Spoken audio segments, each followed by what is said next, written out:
I've been seeing more and more video essays about video essays popping up on YouTube. I'm a freak, so I love this shit. I consume more video essays than probably any other form of media, so I very much welcome a critical analysis of the genre in the hopes that it collectively leads us all to create and consume more thoughtful content. I think a lot of the problem with video essays videos bring up good points about reliability, formatting, and the overall laziness some on this platform get away with. But that's not what this video is gonna be. Listen, I got my start making Paper Mario fandom drama videos. I'm not about to sit here and tell people I know the best way to make thought-provoking video essays. Something that I think is often missing from these video essay critique videos is a lack of analysis of YouTube itself as a platform. There's a narrative that the perceived failure of any given video essay can be blamed solely on the incompetence of the creator themselves. That undoubtedly is part of the equation, but it doesn't tell the whole story. Ultimately, channels like Illuminati and James Somerton made bad video essays, but were still successful on YouTube.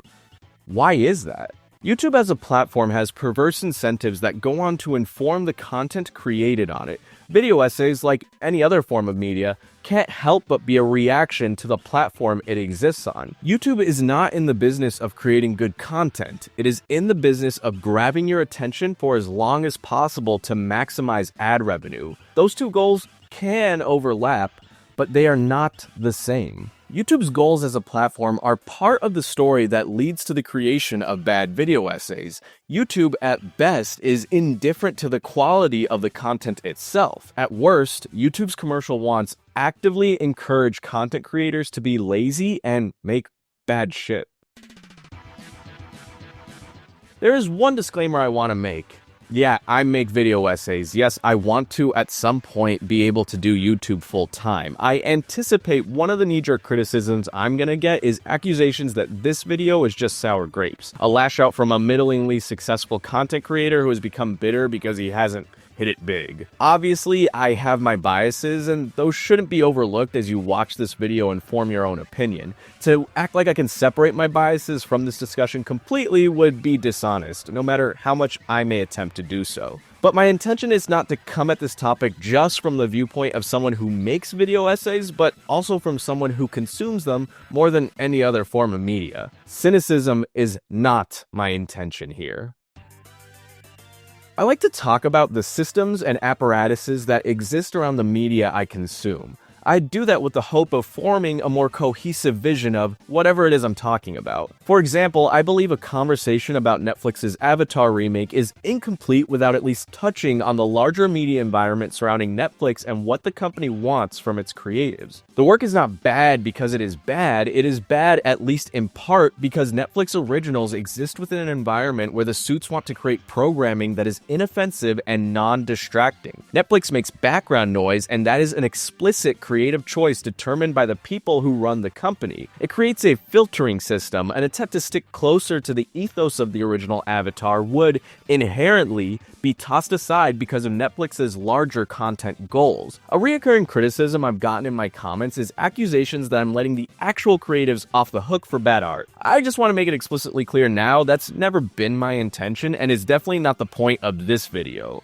I highlight these systems because they go on to inform and shape the art that is created within them. To lay sole blame for the failure of art on the artist, especially within highly commercial and collaborative art forms like television, film, and YouTube, is to tell only part of the story. To me, that's not letting artists off the hook, that's grounding yourself in material analysis in an attempt to get closer to the truth of why a thing is the way it is. I'm not even saying that this is the objectively right way to analyze media, but it's the way I like doing it. Twin Peaks isn't a good show just because the creatives behind the show were talented. It's a result of the creative clash between an experimental filmmaker and a seasoned television writer. Some of its more expressionist moments were born out of a creative compromise to get around television censors. A significant part of what makes Twin Peaks is the fact that it was a forward-thinking show trapped within the constraints of 90s network television. Anthem isn't a bad game simply because it was made by bad devs. EA demanded BioWare use an engine their dev team was unfamiliar with,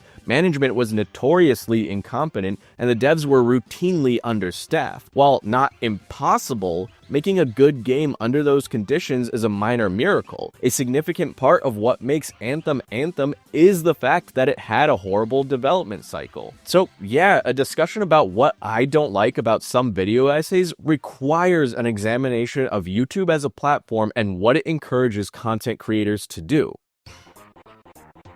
YouTube wants your attention. It is not in the business of creating good content. It is in the business of capturing audience attention to maximize the number of ads it can show you. YouTube evangelists can sometimes be reductive about what the algorithm actually does. They'll argue that a good video will get viewers to stick around, and a good title and thumbnail will get them to click. What many fail to analyze is that formula is not necessarily what makes a good video, but rather what makes a successful piece of YouTube content. And those two things are not inherently the same. Okay, so before we start this conversation about YouTube in earnest, there's two concepts I want to go over that we should all kind of just keep in the back of our minds as we're watching this video. First, an interesting thing about YouTube as a media platform compared to traditional formats like television and film is that those mediums have the luxury of separating themselves from their marketing. A film trailer and the film itself are two distinct forms of media and perform distinct functions. Once you've purchased a ticket and sat in the theater, the job of advertising is done, and the film,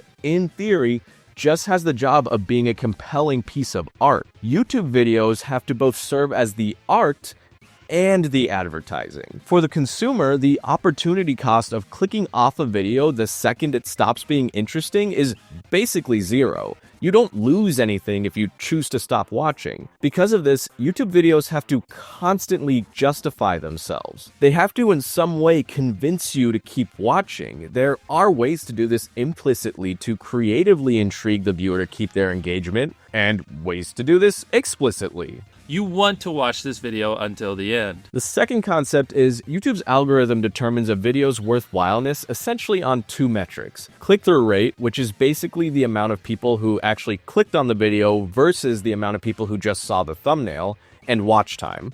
These metrics are variable. No magic number guarantees algorithmic success, but they are the main factors that YouTube's recommendation engine considers when deciding to push out a video to more people. These two metrics serving as the bar for success does go on to inform the content itself. While a seasoned YouTuber can create clickable thumbnails for abstract works, it's also true that seasoned YouTubers already have an informed idea of what kind of content makes good thumbnails. It's a self-filtering process that leads people to dismiss potential video ideas that they feel they are unable to make enticing to broad audiences. Sometimes I even shy away from doing video topics that I really want to do because I'm afraid of it just not performing well. YouTube's recommendation engine's goals lead to certain predictable patterns for continued algorithmic success. For example, the short sketch comedy video genre that was once dominated by channels like Smosh and Dare Comedy is now dominated by creators who usually make less than a minute-long videos that they release multiple times a week. Because YouTube likes watch time, releasing one 5 to 10 minute video every 2 weeks like Smosh did back in the day wouldn't be viable for an up-and-coming channel. Everything that works on YouTube does not work for sketch comedy. It takes a whole day to shoot one video. Yes. That's not financially, that doesn't make any financial sense, and you can't do that anymore. That's why you don't see sketch comedy on Thousands YouTube. and thousands of dollars, so much time and energy, huge production schedule all in for one a day. 4-minute video. I'm not saying any of this inherently makes good or bad content, but it does limit what kind of content becomes successful on YouTube. The problem isn't that creators aren't taking the time to write, shoot, and edit longer sketch comedy videos. Those are still out there. YouTube just isn't promoting them like they used to. So anyone who actually wants to become popular on the platform shies away from that kind of content. YouTube itself implicitly trains content creators to conform to a certain style that favors YouTube's commercial goals. Now, if you think I'm talking nonsense, I do have some concrete evidence to back this up. I've been using YouTube basically since the beginning, and I have seen directly how YouTube's changes to its recommendation engine's priorities have shifted what kind of content becomes successful on this platform, and therefore what kind of content people make on this platform. YouTube's earliest days had had the company's employees manually putting videos on the front page under a Featured Videos tab. Unlike today, where the homepage is a curated space based on the user's history, 2006's YouTube homepage was universal. If you were on the homepage, everyone who was on YouTube saw your video. A feature on the YouTube homepage was a huge channel-making moment for a lot of creators. It would lead to a huge boost in subscribers, and back then subscribers actually mattered, so those featured would maintain that audience going forward. The content this format of recommendation created was maybe a little more idiosyncratic than what YouTube is now. Don't get me wrong, YouTube is an American company, and the people recommending the content were American, which inherently limits what and who got recommended. But even so, the top performers of YouTube back then looked much more varied compared to today. Today, YouTube's top 100 most subscribed channels functionally break up into 4 categories: music, kids content, MrBeast and his related channel and clones, and PewDiePie. Contrast that with 2007's top 100 most subscribed channels. We got sketch comedy, vlogs, stop motion animation, news, and the fucking angry video game nerd. I'm not saying that YouTube was better back in the day. I personally believe anyone who argues that is purely clouded by nostalgia and doesn't recall the fact that most YouTube videos sucked back then too. I bring this up to point out the fact that YouTube's methods for recommending content are inseparable from the kind of content that gets popular on the platform.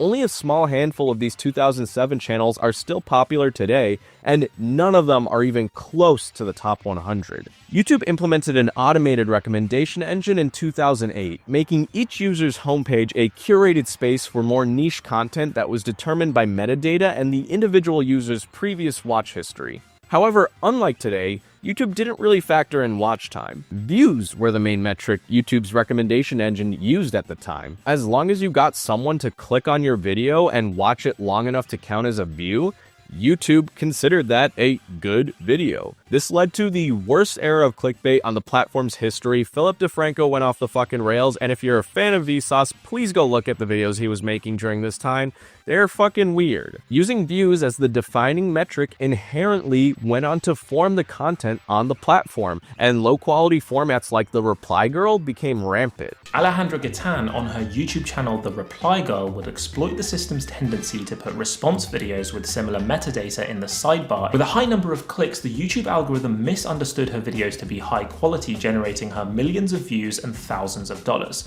The videos themselves would be short, rambly, and usually pointless. Sometimes the videos weren't even about the thing they were replying to, but that didn't matter because clicks equals views, and views were the top ranking factor in the YouTube algorithm. But the Reply Girl's reign was short-lived, and starting around 2012, YouTube changed their recommendation engine to factor in watch time. Someone may click on a video, but if they're shutting it off after 5 seconds because it wasn't at all what they thought it was going to be, YouTube would cease recommending that video. I find this specific era fascinating because it is one of the few times YouTube changed its algorithm and uncontroversially made the platform better. YouTube likes to tout that any algorithmic change they make is in the name of making better content, but I think most of us can agree that's not necessarily true. Remember, YouTube doesn't care about making good content. They care about people staying on their platform for as long as possible to maximize advertisement revenue. The 2012 algorithm change just so happens to hit both of those criteria. YouTube changing its algorithm in 2012, again,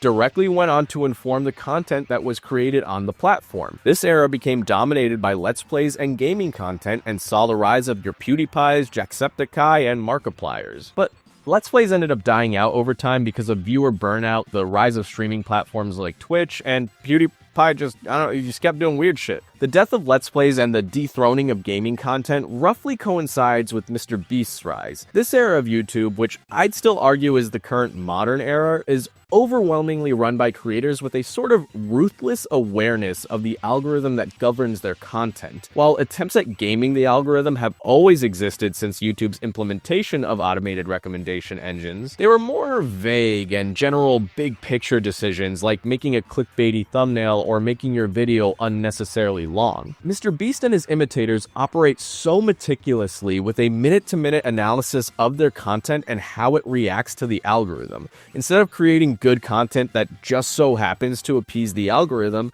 Mr. Beast and his imitators make content that is designed to appease the algorithm. And unlike his forebearers like Reply Girls and Let's Plays, Mr. Beast's method of algorithmically formed content not only works, but has been proven to be viable in the long term. The channel Answer in Progress has a really good video on the history of the YouTube algorithm that I'd recommend watching if you want a deeper dive into this topic from people who are, smarter than me. One thing that I've always found sort of fascinating about Mr. Beast is that he's admitted that his goal was not to become known for making sketch comedy or music or critique videos, but to become a famous YouTuber. His early videos are functionally the kitchen sink of content creation. Throw every type of video at the wall until one sticks and beat that video into the ground. The motivation seemingly never came from a want to create art, but purely from a desire to be successful for success's sake. And that mindset is extremely relevant to our discussion about video essays. By the way, with the exception of universally hated or dead channels like Illuminati or James Somerton, and one very specific creator that I'll cover later on, I'm not really going to call out video essays I don't like in this video. I know I'm running the risk of weakening my arguments because I won't be able to use much direct evidence, but an unfortunate byproduct of how YouTube works as a platform is that you can't really productively discuss things you don't like about some videos without it becoming a YouTube drama video. I have no interest in getting wrapped up in something like that, and I want people to remain engaged with the actual topic and not some kind of perceived beef between nerds. If you watch enough video essays on this platform, I'd wager that you'll also notice the trends I'm going to talk about. While the format has existed long before the internet, the first time I remember hearing the term video essay would have been around 2014, and specifically in reference to the now defunct YouTube channel Every Frame a Painting, which, by the way, might be the best single channel to showcase the changing trends for video essays since their start on the platform, and why video essays like these don't really exist in a popular way on modern YouTube. Despite being one of the big dogs in 2014 video essay YouTube, Every Frame's brief comeback in 2024 has yet to yield a single video that has gone over 1 million views. I don't believe that's an accident. It's a byproduct of the kind of content culture modern YouTube has cultivated. Alright, 2014 YouTube. There for sure existed media that we would retroactively call video essays, but back then, stuff like Mr. Plinkett's prequel videos were colloquially referred to as reviews. And I think that distinction is important, because channels like Every Frame a Painting were explicitly not making reviews. The early days of YouTube did have thoughtful media critique, but it was almost always through the lens of, let's go through the plot of this piece of media and let me point out what I don't like and what I like about it. The rise of channels like Every Frame a Painting, Nerdwriter, and Lindsay Ellis marked a noticeable increase in sophistication of media critique on YouTube. We transitioned from by-the-numbers plot summary critiques to videos about how the internet is portrayed in film, analysis on how 9/11 was portrayed in media, and even deep dives into the almost subconscious filmmaking techniques being implemented by other popular YouTubers. Review would not really be the right word for any of these videos and necessitated a change in the language we use to describe them. One of the biggest differences from this early day of video essays compared to now is that they were shorter. The same YouTubers dropping 4.5-hour videos in 2024 were releasing 6-7-minute videos in 2014. Out of these early essayists, Lindsay Ellis was one of the ones making longer videos, and those were 20-30 minutes. Every Frame a Painting only has 2 videos that are longer than 10 minutes. So what happened? Now, just to be clear, when it hits, nothing is better than a good 2-hour video essay. But not all of them hit. I think a lot of aspiring video essays look at channels like HBomberGuy or Folding Ideas and want to emulate them without doing the work. By that, I mean creating YouTube videos is a craft. It takes time to get good at this. I've been making videos for 5 years and I'm still bad at it. HBomb, Folding Ideas, Lindsay Ellis, and many other video essay goats spent years making shorter content before they got to a place where they could consistently put out good, long-form video essays. While there are always exceptions like Noah Cadwell Gervais, who managed to make 9-hour-long video essays that are both thoughtful and unique, or Tim Rogers, who can talk for 6 hours about obscure Japanese games while making his tangents just as compelling as the actual content of the game, I've seen very few 5-hour-plus long video essays that didn't need a trim or two. If half your video is just a plot summary, I'm sorry, it just seems lazy to me. But not only does YouTube routinely reward this lazy content creation by boosting these videos, but creators who take a similar approach to the early essayists, meaning starting their channels off making shorter video essays, are rarely rewarded algorithmically the same way your 2014 H-Bomber guy was. I met with YouTube shortly after I went independent, and they were like just giving me advice, and they were like, oh, amazing. Try to make everything an hour.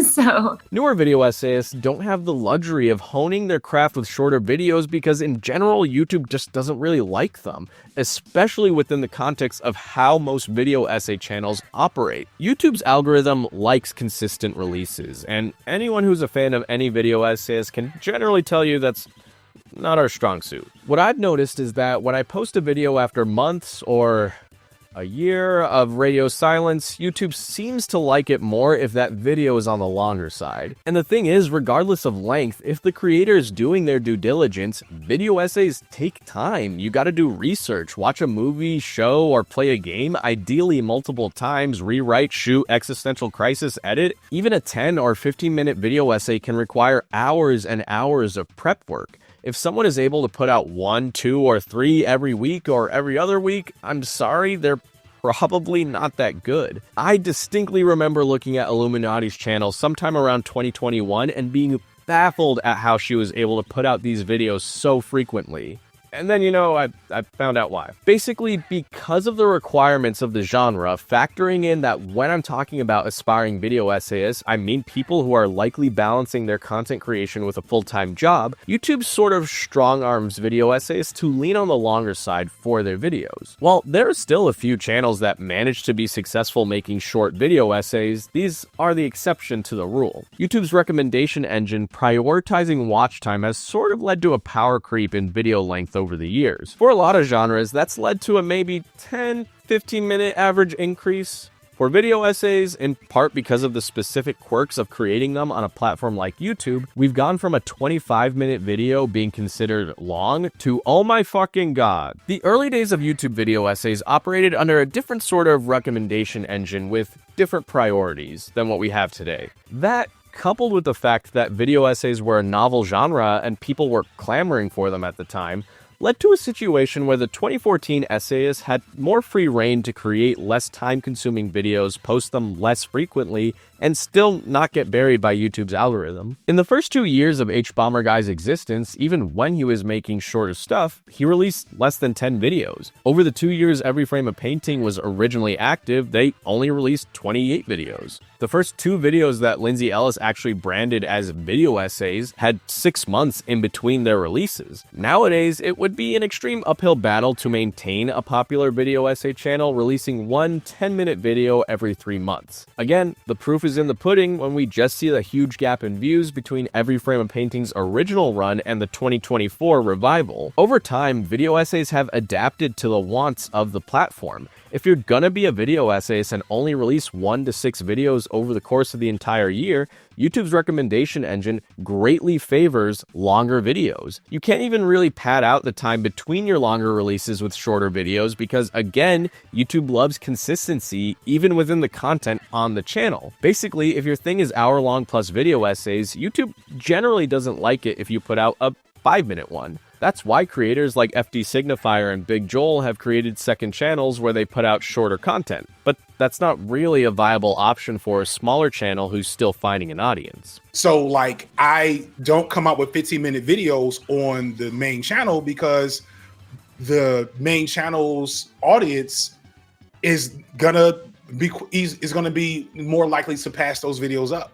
We've even seen YouTube basically kill off other genres like animation because their production demands made them unable to put out content fast enough to keep up with YouTube's ever-changing ecosystem. What this functionally created is the inability for aspiring video essayists to hone their craft the same way the earlier essayists were able to. YouTube's algorithm functionally forced newer essayists to jump into the deep end. It's no different from an aspiring novelist jumping straight into novels without ever having written a short story, or an aspiring filmmaker filmmaker jumping straight into features without ever having made a short film. Of course, there are exceptions, but the reality is most people need time to hone their craft. The immediate retort I think I'll get from this line of thinking will be something like this. Who cares what YouTube wants as a platform? Creators should just make video essays the way they want to make them and not worry about algorithmic success. I agree with that statement. And in an ideal world, creating art for its own sake is the only thing that should matter. The most consistent and valuable advice I've heard from successful creators is that you should just focus on creating content because it's enjoyable and you have something to say. We've seen what happens when people make video essays completely focused on being a successful YouTuber and not wanting to create art for art's sake.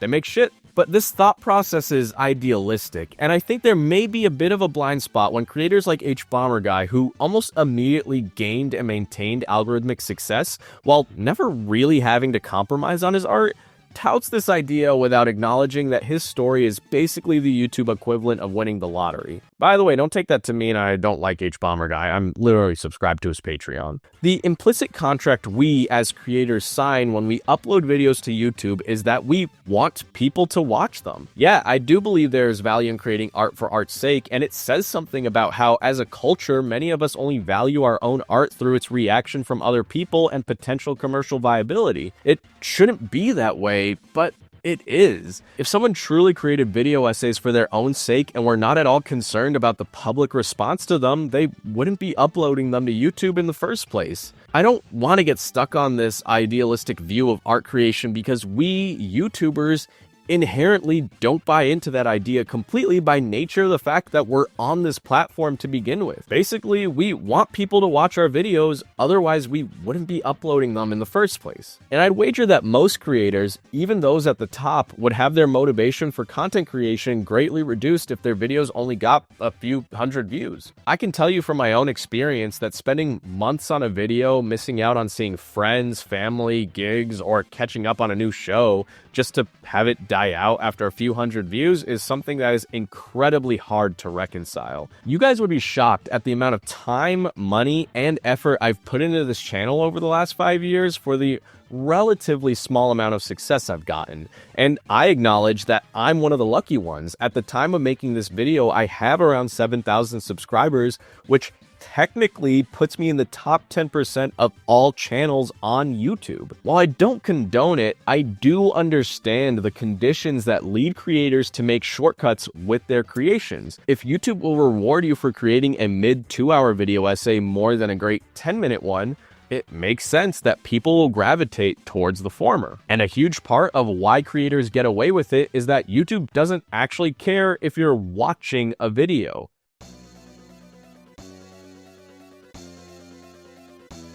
In a world of increasing distractions and endless options of what you can consume, media companies are changing their content strategy. There was a time where Netflix wanted to compete with traditional media outlets like HBO. Netflix wanted you to devote your attention completely to whatever program they had to offer. But modern Netflix has given up that attention battle. Instead, Netflix acknowledges that their users are near constantly distracted by other media and have formed their content to serve those distractions instead of combating them. I think YouTube has been operating with a sort of quasi-modern Netflix model for a few years now. The unfortunate reality for us as creators is that a lot of people engage with YouTube as second screen content. Viewers are often playing video games, working, or actually asleep while they consume YouTube videos. So many people listen to your shit while they're like studying or cooking or washing dishes or something. You're very often just background noise. And look, I'm not above that either. There are a few content creators that I will actually stop what I'm doing and devote my full attention to, but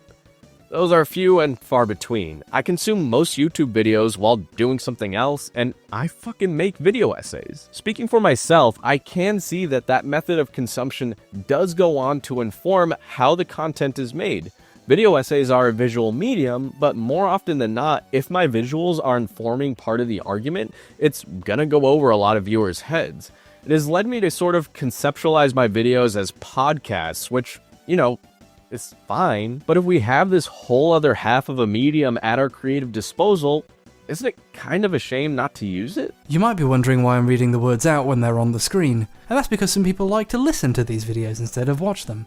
I put a lot of effort into my visuals, but, you know, that's fine. One of my favorite video essays from 2024 was Folding Ideas I Don't Know James Ralph. While it may not seem like it, in my opinion, the video is actually pretty radical for the medium of video essays. As much as I love them, video essays, at least in their current form, are a very literal genre. Unlike older mediums like film or novels, which have spent decades forming sophisticated and idiosyncratic language that lead to more expressionist works and interpretations, video essays are a much younger art form that is limited by the current conventions of both the genre and how it is consumed. I Don't Know James Ralph uses metaphor and visual language in a way that's more akin to an actual narrative film, imbuing meaning not just through the literal words, but through what is actually on the screen. For example, there are two sections of the video that functionally share the same portion of script. The opening, in which Dan Olson looks like a fucking crazy person, and another part a little halfway through the video that is visually much more in line with Folding Ideas' traditional layout. These two sections share almost an identical script, talking about Olson's perceived kinship with James Ralph.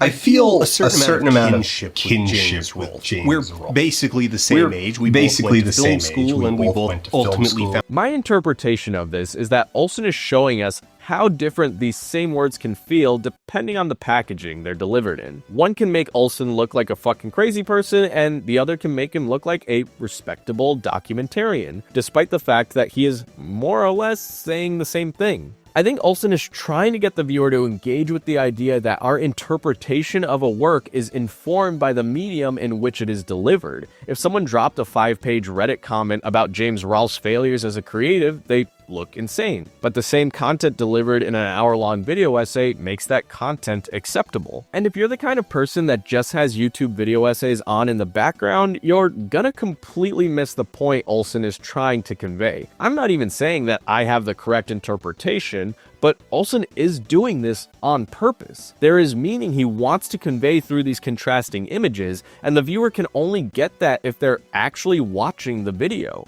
I found a lot of the discourse around I Don't Know James Ralph sort of frustrating, and I think a large part of that has to do with how people engage with YouTube as a platform. People talked about it like it was nothing but a petty drama video, needlessly cruel to a man whose worst crime was creating mid-content. But again, that's not necessarily the fault of the viewer. YouTube as a platform encourages that kind of passive consumption because that gets them more money. YouTube capitulates to the worst of our habits as viewers and then trains us to consume content that way. Speaking for myself, I know I would be apprehensive about doing something like this as an aspiring creator who doesn't have much goodwill generated by years of reliable content and the backing of a few 100,000 fans. It's a tightrope walk that I think a lot of up-and-coming creators wouldn't want to risk, especially if the consequences of misinterpretation mean a well-liked legacy creator's fans turning against you. Olson has a large fan base himself, and even he was attacked by a lot for this video because people interpreted it completely as a drama hit piece. Again, I think the natural argument against me here is to say that creators shouldn't care about the potential response to a video essay. They should just make the thing because they have something to say. Again, I agree with this argument in the abstract,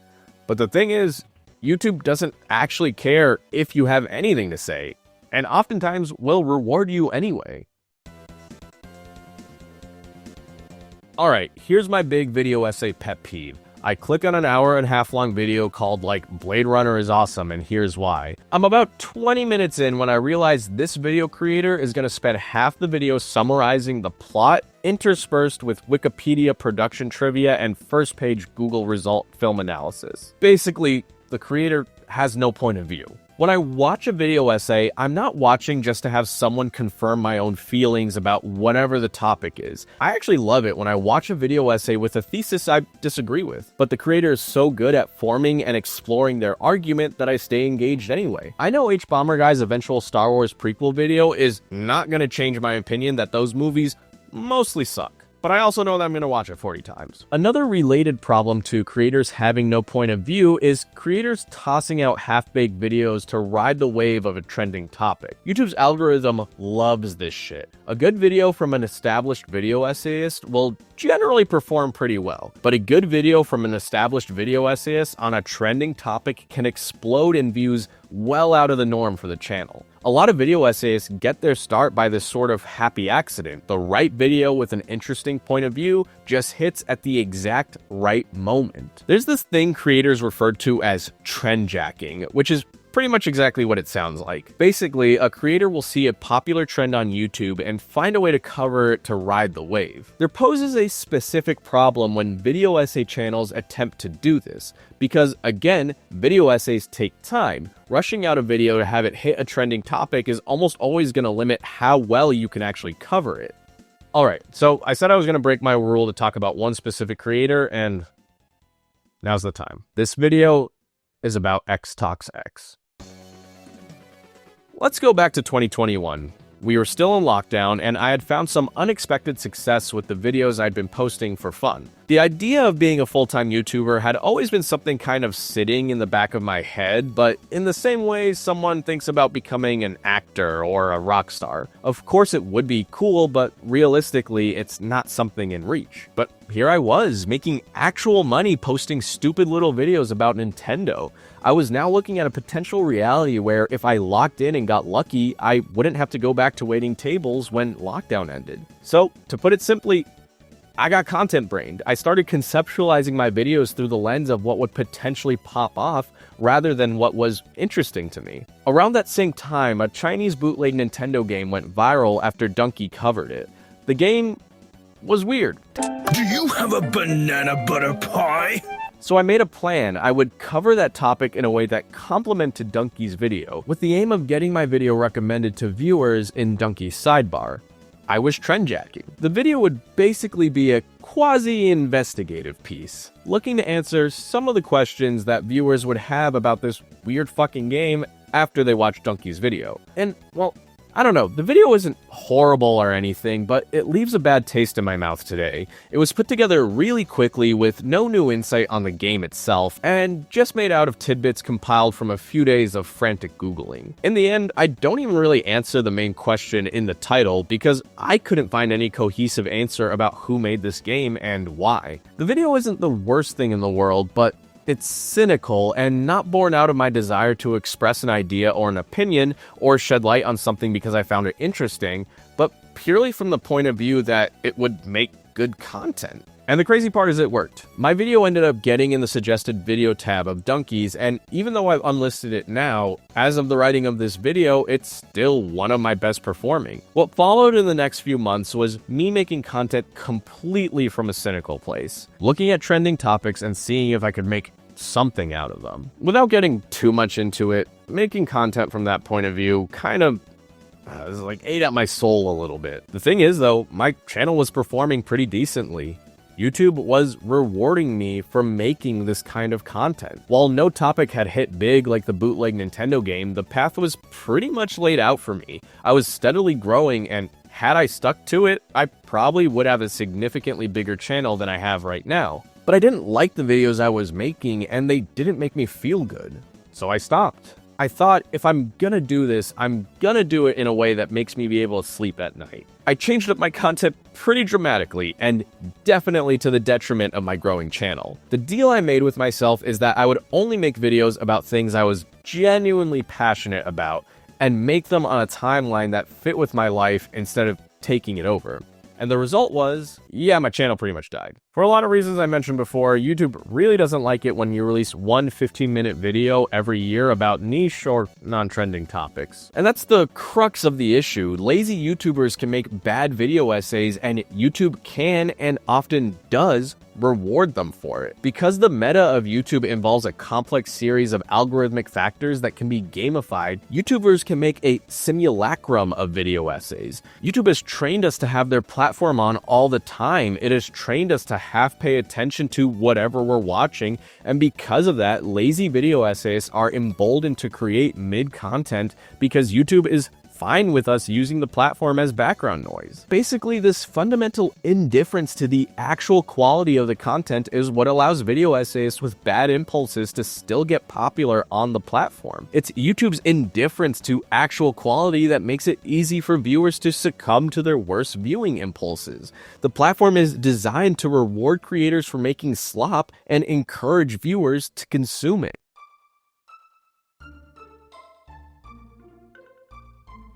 Alright, so I've seen some critique of video essays or YouTube in general that are a lot more cynical than I am, and I just want to emphasize my own feelings because I don't want to get lumped in with all that cynicism. I like YouTube. I like video essays. I made this video to express my frustration with this thing I love, not to dismiss the thing entirely.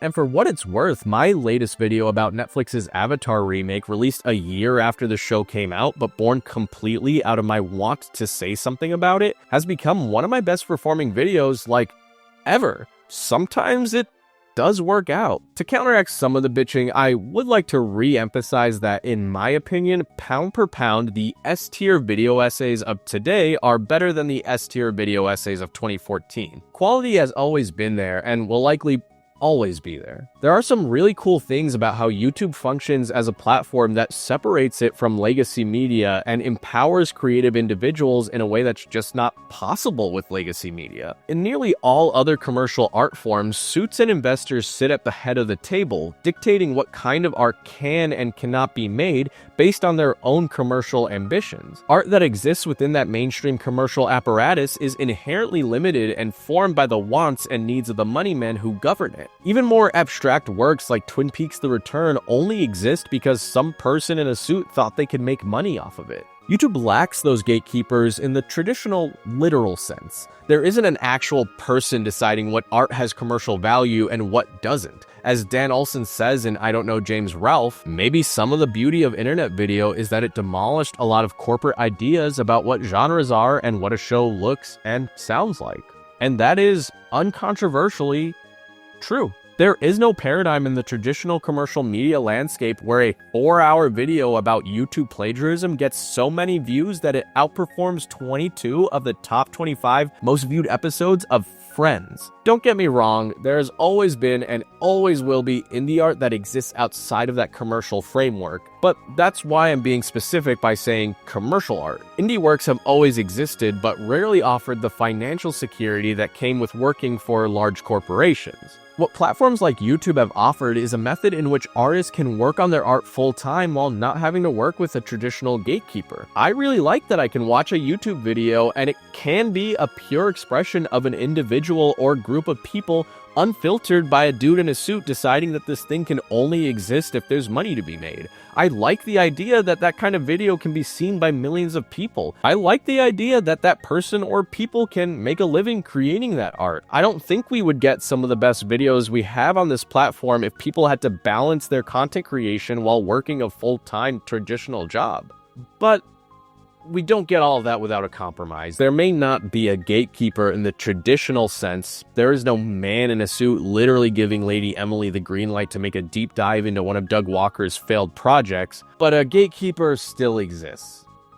It's the algorithm. Somewhere down the line, there is a conversation to be had about how these social media algorithms operate, the negative outcomes they lead to, and if there should be some kind of check to change how platforms like YouTube and Facebook implement automated recommendation engines. I'm not delusional. Bad video essays are far from the worst thing that has come from algorithms functionally changing how our brains work, but all that stuff is way out of the scope of this video.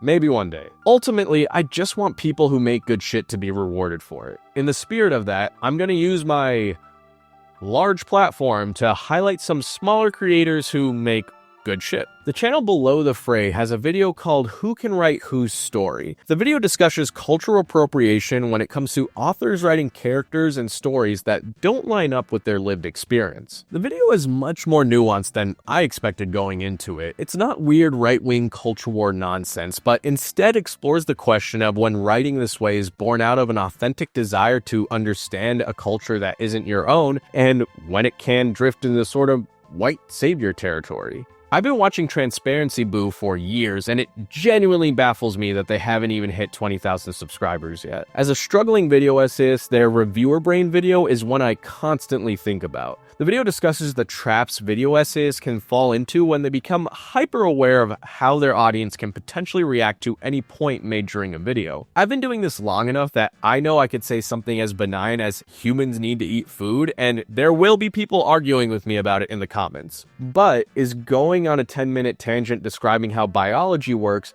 worth it for a Cooking Mama review? Deciding when and when not to address those potential arguments is a problem I'm constantly juggling, and this video helps ground me during those times. Socks Needs Help has my favorite analysis of 2024's video essay obsession mouthwashing. Socks adds a much-needed voice to the larger discussion surrounding the game, highlighting how some characters are often forgotten and others are coddled, and how the way we talk about this game reflects the patriarchal biases we all, intentionally or not, hold in our daily lives. Unpoetic Justice's The Illuminati drama is so corporate serves as a good complement to some of the things I talked about in this video, and is a sobering look at how far some video essays have drifted away from the idiosyncratic quirks of the genre that made it endearing in the first place. I do fear a world where YouTube continues to tweak its recommendation engine to the point where video essay slop overwhelmingly dominates the genre.